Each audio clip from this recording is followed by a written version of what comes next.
Okay, thank you. I hope you can hear me. Welcome to everybody, especially to our distinguished guests.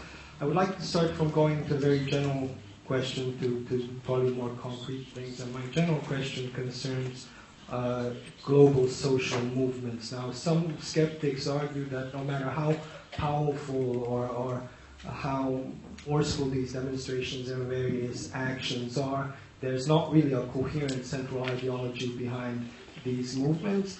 Others say that that's in fact a good thing, that diversity is basically the major force that is making these things work, and that's the advantage behind these movements. My question concerns this, that being faced with extremely centralized, very, very well organized organizations as such, is there a need for some sort of centralization within the movements themselves, or would that really lead to the movement falling apart as such?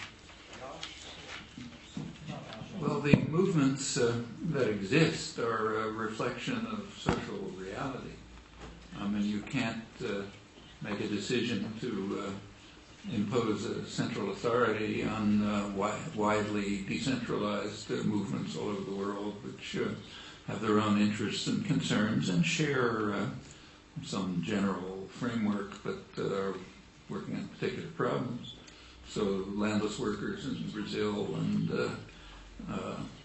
peasants in India and steel workers in the United States and so on have some overall general concerns, like, say, protecting an environment in which their grandchildren can survive, or preventing nuclear war, and so on. Those are general concerns, but they're very specific ones.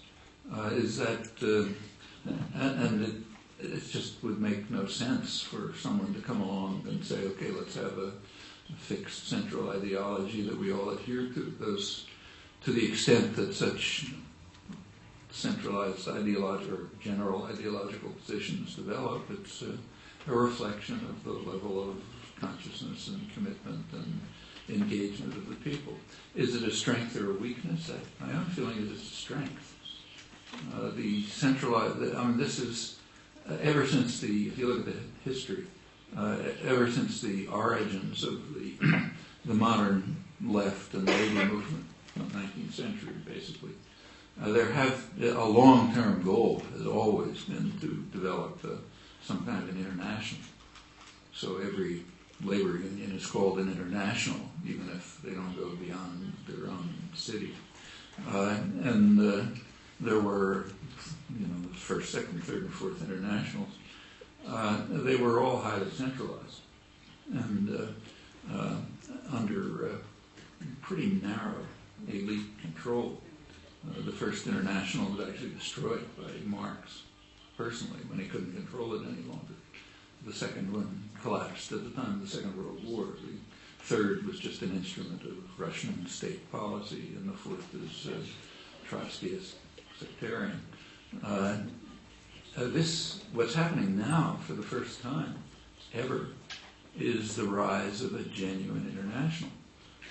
If you look at the groups that come together, say, in the World Social Forum, they represent a variety of people of a kind just unimagined by the first four internationals. In fact, the reason they meet in the South, first Brazil and then India, is because that's where they arose.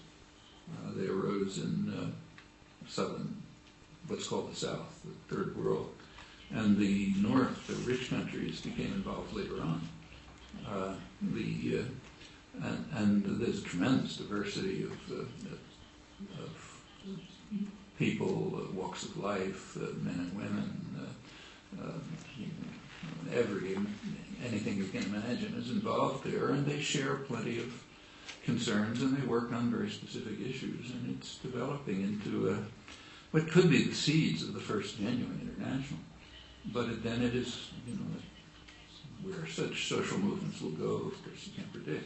One of the best things about the World Social Forum, more than its annual meetings, is that it has spawned lots of regional social forums. Regional, local, some of them small towns have their own social forums, and they adapt the general concerns to what their own particular live interests are. It can be rather local. And then it sort of feeds back into the general system. In fact, the World Social Forum itself meets alongside of other international meetings. So the last one I went to happened to be in Porto Alegre last year. But when I got off the airplane, I didn't go to the World Social Forum. I went to the Via Campesina international meeting. That's the International Peasant Association, which was meeting in parallel with the World Social Forum, but not really part of it. The international peasant organizations, which peasants are, after all, a large majority of the world's population, they have their own problems, and they were working on them. And there was some interaction with the World Social Forum. It's friendly and so on, but separate. And that's a healthy sign. I mean, it's a sign that people are dedicated to working on the real problems for them, not mouthing some ideology they learned somewhere, but also interacting with one another at whatever level is productive. So I personally, I think it's a healthy sign.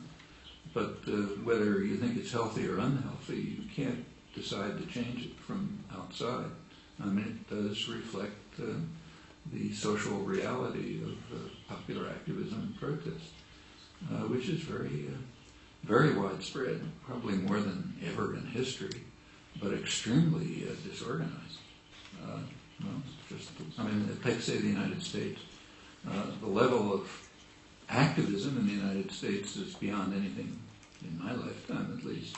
On the other hand, if you take the city where I live, Boston, people in one part of the town don't know that somebody in the other part of the town is working on the same issues.